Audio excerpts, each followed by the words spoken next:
From Fox 8 Sports, this is the Overtime Podcast.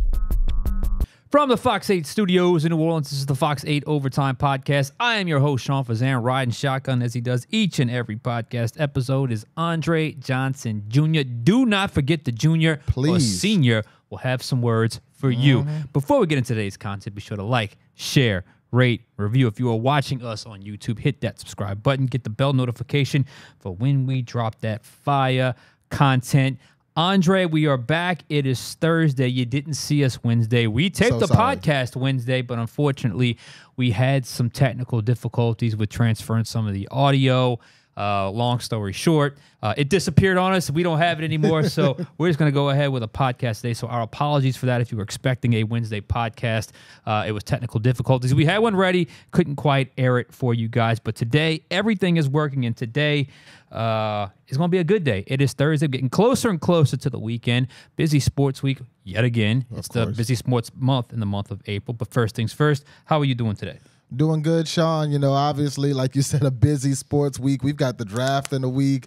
We've got Pelicans going on right now. We've got still a bunch of baseball in the area. So things are fun. Things are a lot more fun in the office when we have stuff to do compared to that time where you're just like, all right, man, what are we going to put on TV? Yeah, it's I tell people this all the time. April is one of the best sports months because there's so many sports converge. When you talk about, Major League Baseball, if you're into that, college baseball, Pelicans, draft, NFL. I mean, if you're into hockey, NBA playoffs, everything kind of converges in the month of April. So it is certainly a fun time of year. As for this podcast, as we've done for the last couple of weeks, we're diving deep into the Saints draft, and we've done this with some other positions, and we're going to do it with this position today because it's a position where leave some comments in the comment section if you think it is in need, but also this, when you talk about edge pass rusher, I don't know where you stack it now on the list of needs for the Saints in 2024, but given this organization's sort of track record and fearlessness in investing draft capital in this position, high draft capital at this position, you simply cannot ignore it. So for us in today's podcast, we're going to give you a few of the guys that we like potentially for the Saints at 14. I think that's where we're going to go with the big picture. Right, because if we talked about the Saints draft needs about a month ago, pass rusher on the edge would have been number one on that list. Now, obviously, since then, the Saints have signed Chase Young. We don't know what his status will be. He's reportedly supposed to be ready to play by the start of the regular season.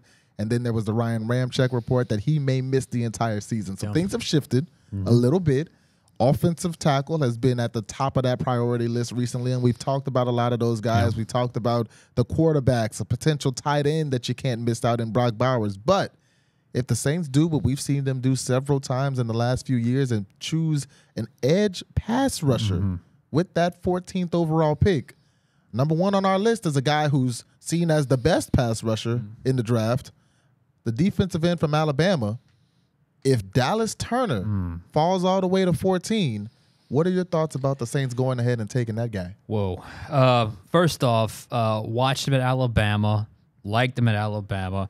Went back and rewatched the tape. You sit next to me in the sports office, and you probably heard me a few times. Like, oh, wow, ooh, wow, ooh. Okay, so this guy, in a word, I wrote it down. The word I used for Turner, top of the page, electric. He's 4 foot. He runs a 4.46 40-yard dash. He's 6'3", 247, and he plays every bit as fast and as quick and as athletic as he timed the combine. You see that on the tape. He is beating up SEC linemen week in and week out. That includes LSU. That includes Ole Miss, Mississippi State, Texas A&M.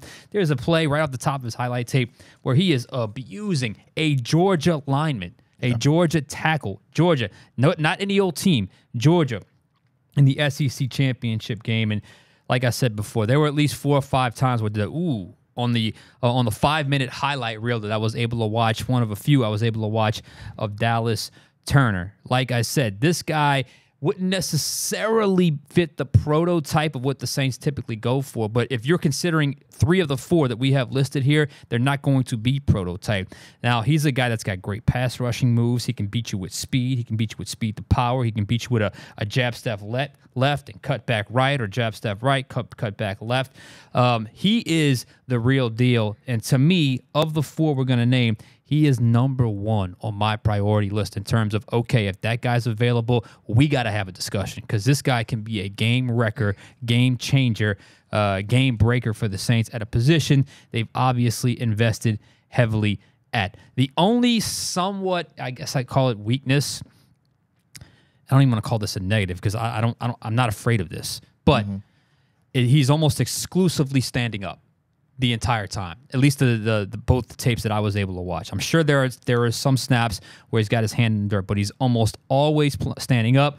Most of the time he's playing on the weak side. Sometimes you'll see him on the strong side of the formation, but the guy gets in the backfield. The guy wrecks plays. He's disruptive. His final stats were 22.5 sacks, 32 tackles for loss. So he's a guy that's disruptive. And sometimes, and you know how this goes when you watch a football play. Sometimes the first guy back there wrecks the play but doesn't actually get the stat. That's Dallas Turner as well. So if he's available, we got to have a discussion, because Dallas Turner is that good at that position. A lot of times draft analysts and scouts have a tendency to overanalyze things, and that results in maybe the draft boards or the mock draft shifting. That is not the case for Dallas Turner. Sometimes it is as simple as it seems. This guy has been the most dominant pass rusher in the NCAA. He is the best pass rusher in this draft. You know, a lot of times when you talk to football fans in the South, they believe in something called SEC supremacy. The SEC is the best conference in NCAA football. I don't think that's very debatable.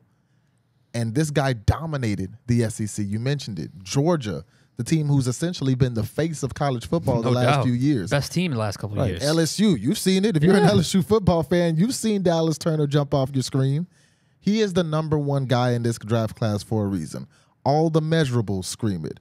All of the tape, any tape that you watch screams it. I mean, he's 6'3", 247, runs a 4.4. Unbelievable. 4.4. Say that again. 4.4. They got wide receivers out there who might lose a foot race to Dallas Turner, and he's coming off the edge. So when you talk about a freak athlete, a guy who's performed at the highest level, that is Dallas Turner. When you talk about the Saints' need, I mean, if you bring in Dallas Turner, you find a spot for that guy. If he's there at 14, if he falls that far, I know you need an offensive tackle. You can look back to a podcast about maybe a week or 2 ago where we talked about potential second-round offensive tackles, and that's the route you got to go if a guy like Dallas Turner falls to you at 14. Yeah, we're in agreement here. I mean, he's number 1 on this list. And this is a pretty good list. This is a pretty good list of players. We all watch tape on these guys. They're all in their spot here and could be available for a reason, but if we were ranking them, he would be number 1 on both of our lists. He's that good. I mean, his relative athletic score, RAS score, he was second amongst defensive ends at the combine. It's a combination of things that they do. So this guy is a game wrecker, game changer, game decider, if you will, Dallas Turner. So like I said before, if he's available, we got to have a discussion. Who's next? Up next, from UCLA, Laiatu Latu. You mentioned guys who don't fit the prototype of who the Saints typically draft. This guy, he is the prototype. He is the only prototype of this group in terms of the ones we have listed. He's 6'5", 259 pounds. He's the slowest of the group at a devastating 4.64 40 for a 6'5", 260-pound defensive end. He had the first in total score amongst defensive ends at the combine. That's an overall thing that they do, some kind of measurement that they do. He was first. All right, prototype certainly stands out at 6'5", 260 pounds. And for a team addicted to prototype, as the Saints are with the way they draft, in particular at this position, that's a huge check in his box. Now, the word I had, the word association, the word that I wrote down when I watched Latu's tape, smooth. Very, very smooth. Got great length. uses that length to his advantage. Very smooth, very good and active and aggressive with his hands. Knows where to place his hands to kind of smoothly, get the offensive lineman off of him, and he's able to turn that corner. He's able to bull rush. He's able to cut inside. He's a guy that has that prototypical length and knows how to use it. 6'5", as we mentioned, 260 pounds. He's played with his hand down. He's played standing up. I think the majority of the time, at least last year, it was a standing up type situation for UCLA. He's also played on the strong side, on the weak side. There's a play against Washington. Michael Penix in Washington, in that offensive line where he lines up as the nose tackle, and I mean beast through the interior lineman, is able to get to Michael Penix for the sack. So this guy has done a lot. He's been incredibly productive. Again, let's look at the tape. Let's look at the numbers, in terms of where he was at. 23.5 sacks in 2 seasons at UCLA. He spent his first 3 years at the University of Washington, I believe. 34 tackles for loss. Now, that's all the checks in the positive box. There are a few negatives, and the negatives is simply this: health, health, and health. This team cannot afford to lose out on another first-round high-value pick at this position due to health. And he had back-to-back seasons where he missed with neck injuries. That's going to take some serious clearance, some serious checking out from medical professionals before I give the green light to draft La'atu Laiatu, because I truly think he can be a good player, but if he's not available, that is devastating for a team that has struggled to stay healthy at this position. The one word you used was smooth. The one word I would use is versatile. And that's what I like about Laiatu Latu. And you mentioned his ability to move all across the defensive line. His ability to, we talked about Dallas Turner. A lot of his reps were standing up. Laiatu Latu, that fingers in the ground. Yep. He could stand up if he needs to. He can move to the interior if he needs to. He can do everything you need him to do. And he fits that prototype of who the Saints have drafted and had relative success with in a way in the past. Cam Jordan. When I look at a Cam Jordan, that's the type of archetype that this guy is. When I look at a Tano Passanio, that's the type of archetype that this guy is. Even a Peyton Turner, who hasn't necessarily produced, but when you look at him physically and when you look where the Saints picked him in the draft, they clearly valued him at a high level because they picked him in the first round. That's this kind of guy. He's exactly who Dennis Allen has liked, and we've talked about a lot of coaches who were here last year have moved on, but your defensive guru, Dennis Allen, the guy at the top of the ladder, these are the guys that he's liked. It's a lot of guys like Laiatu Latu. No doubt. Dallas Turner is probably going to be gone when the Saints pick at 14. So if the Saints are locked into defensive line, Laiatu Latu might be at the top of that list. I'm on the fence with that one. That health issue scares me. I mean, I got to get that position right. Dallas Turner didn't miss it. I mean, I don't think he missed a game due to injury. I think he played all 3 years. I don't think he missed a game. Latu at one point, there were questions if he would ever play football again. Right. And you're already dealing with the guy you signed having a neck injury. But man, he's got it on tape. He really does. But decisions. If he's available and your pick comes up, who's next? Speaking of guys who've got it on tape, man, you watch this guy's tape. It is an experience. And as a matter of fact, a lot of LSU fans have experienced that.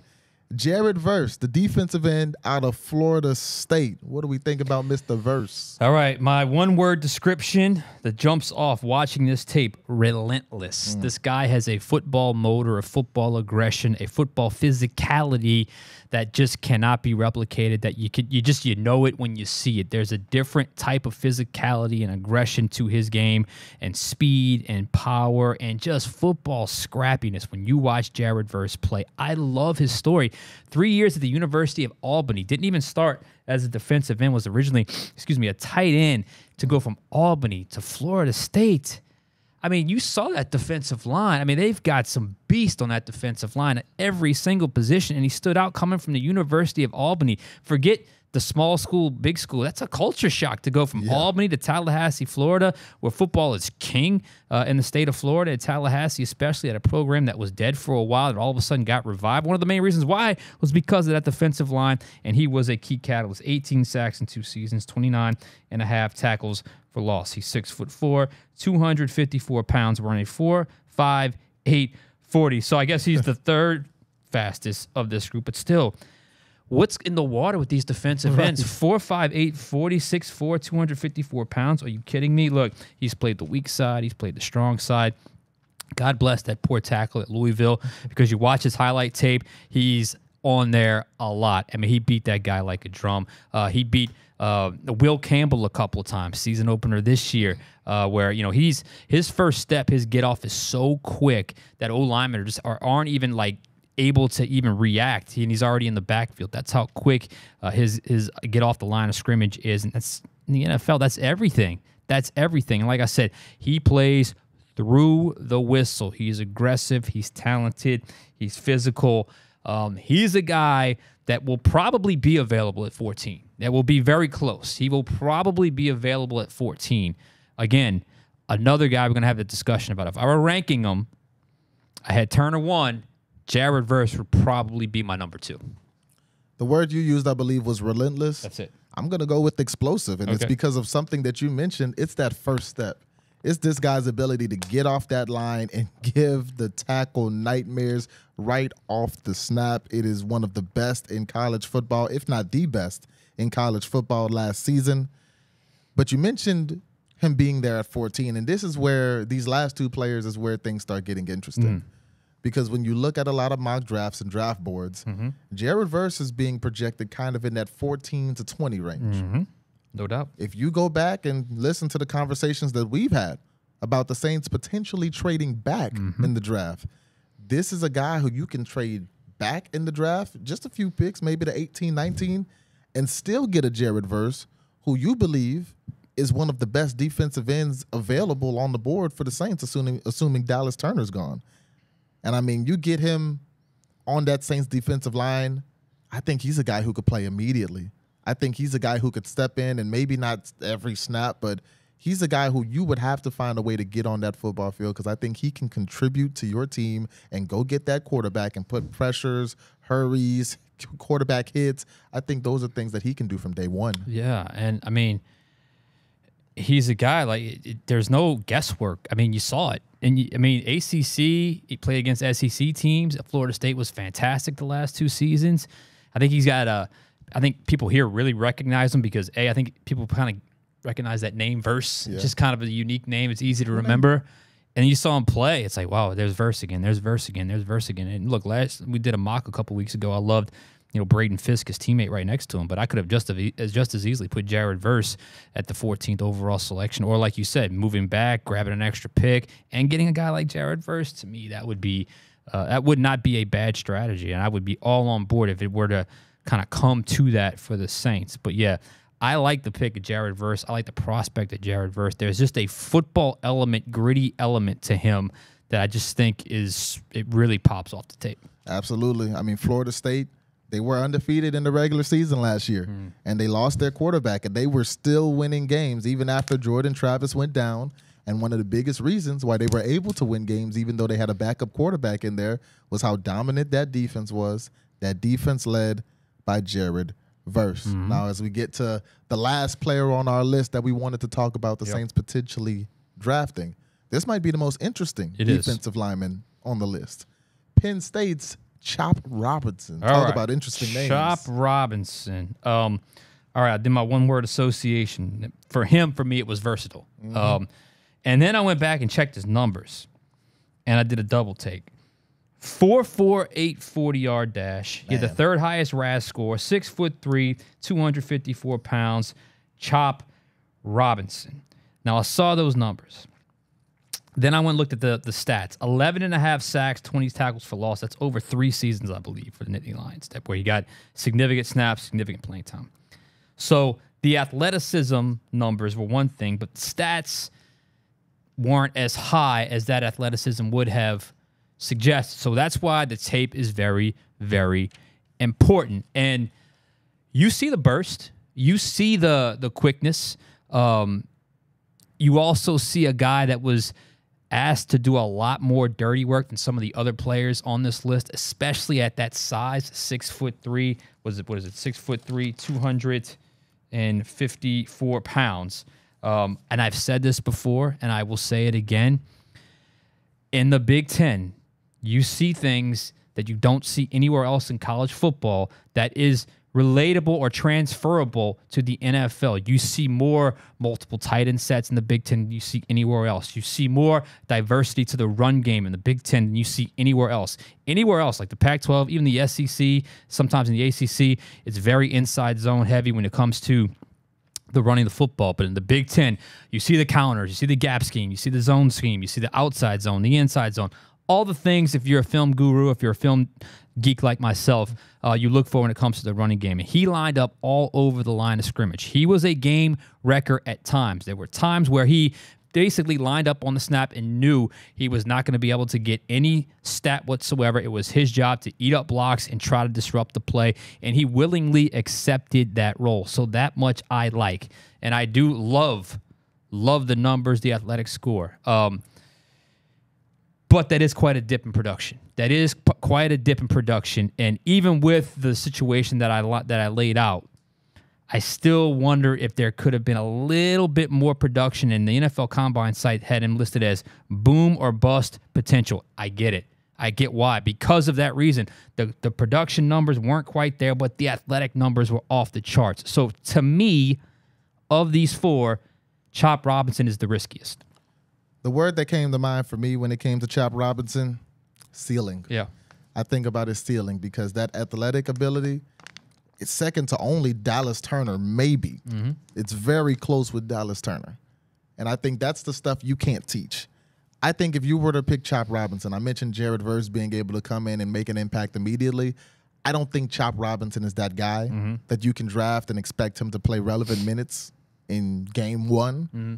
But I think that if you get him with the right coaching, and Dennis Allen, well, you can say what you want about Dennis Allen as a head coach, and we have said a lot of things about Dennis Allen as a head coach, but as a defensive coordinator, as a defensive mind, he's proven to be one of the best in the league. Absolutely. And if you get Chop Robinson in there with Dennis Allen and those defensive minds, if you get him under a Cam Jordan, who has been one of the best defensive lines in the NFL since he got drafted, one of the Mount Rushmore players in Saints history, most likely. You get him in there with a Cam Jordan. You get him in there competing against a Chase Young. You get him in there with a Carl Granderson. I think that Chop Robinson, with the right coaching, with the right guidance, has all the athletic tools to succeed. If you were to work with him, coach him up, I think in time, maybe in a year or two, Chop Robinson might be better than even the other three guys that we've talked about today because his ceiling is so high. Might be. Yeah. But he may not be. Maybe, he might not be. It's a big if. And do you want to spend 14 on an if? Man, I just when you have more proven production, proven just stuff on tape from the other guys, that's that to me that's a little bit of that's a little too risky for my blood. I'll say this. I wouldn't pick him at 14. Yeah. We talked about trading back. I think if the Saints find themselves in a position where they trade back, because Chop is being mocked late first. Yeah. Kind of in that maybe 18 to 25 range. That's probably fair. I would not take him at 14. But if you were to trade back and get yourself in the 20s and all of the offensive tackles that you may have looked at were gone and Chop Robinson is there, I think it's an interesting pick. So let's add them all up. You got Dallas Turner, who would be my 1. Jared Verse would be my 2. Laiatu, number 3. And then Chop Robinson, 4. All very good players. I mean, we watched the tapes on all these guys. I mean, it's a good class. I mean, It's not getting quite the attention it deserves because of the tackle class, the wide receiver class, and the quarterback class, which, in another year, maybe these guys are a little higher coveted or higher. They got a little bit more of a spotlight, especially like Dallas Turner, given what he did and these numbers that he's putting up. He might be a top 3 pick in another year. Exactly. So you're talking about a couple of guys or 4 guys that I think can have a career in the NFL. Question is, if you're the Saints, I mean, this is not a thin position group. I mean, they have a lot of players. They have 6. Cam Jordan, Chase Young, Isaiah Foskey, Carl Granderson, Peyton Turner. Who am I missing? Tano Passanio. And if you bring in a 7th, that's a lot. That's going to be a lot of battling for snaps in mini camp and in training camp.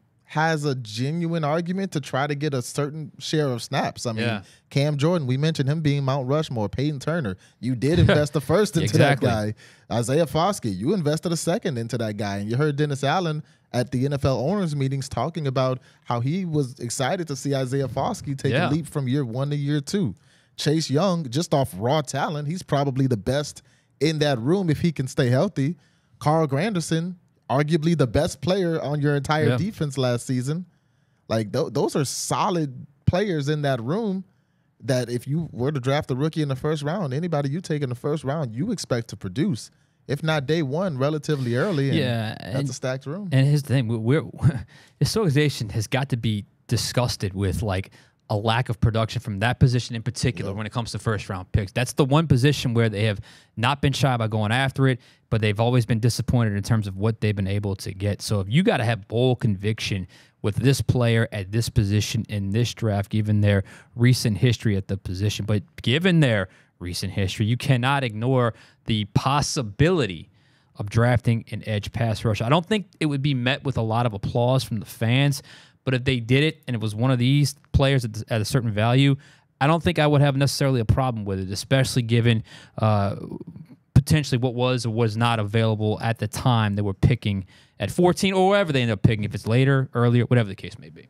Right, and it's going to be interesting because this is such an offensive-heavy draft. Yeah. I mean, you can see 5 quarterbacks coming off the board early.